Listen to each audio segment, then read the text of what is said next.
You know, they say that Judaism is a chauvinistic religion.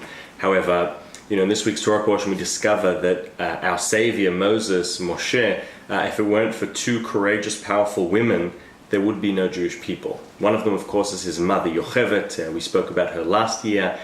This year I'd like to focus on Bat Paro, the daughter of Paro.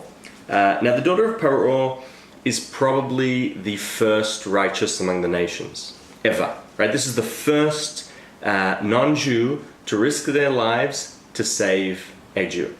Imagine the following. Imagine Hitler had a daughter.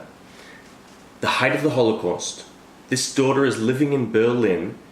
She finds a small Jewish boy, baby, and she decides to raise him in none other than Hitler's home.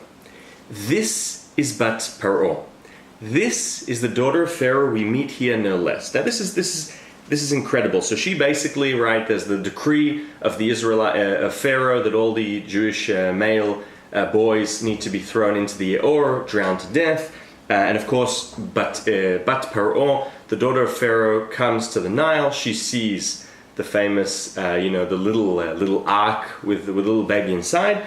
She pulls it forward. She looks in.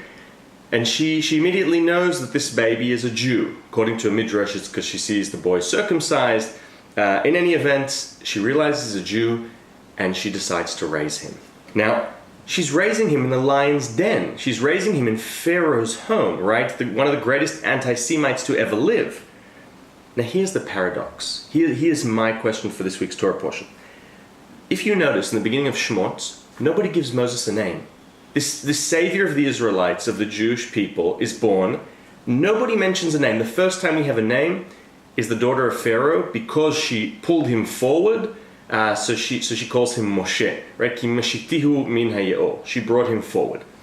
And there's a midrash that says that God basically gave Bat Paro that credit of calling Moshe. He gave it to Bat Paro because she took him as a son even though she wasn't really her son. And the Midrash says, therefore God said, I will see you as my daughter, even though you're not really my daughter. Right? So, incredible. How is it that this courageous woman, the first among the righteous among the nations, in the heart of the lion's den, how is it that the one that gives our Savior a name has no name of her own? We don't know there's no mentioning of Bat Paro's name. Wouldn't we think that the Torah would want to tell us, give respect to this Bat Paro? Now, yes, there are those who claim, there are midrashim that say that, in Divrei Yamim and Chronicles, a certain Batya from Egypt, this is in fact Bat Paro. There's even a midrash that says that Batya was married to Kalev ben Yefuneh. But in the text, we don't have this. In the Torah and Shemot, we have Bat Paro here for the first time, and that is it. Throughout the remaining saga in Egypt, we simply don't hear of Bat Paro anymore. Right, and where has she disappeared, and why doesn't she have a name? All I can come up with, and this really proves to be one of the most courageous characters, and she only appears for a few verses. This is a woman, this is a real woman.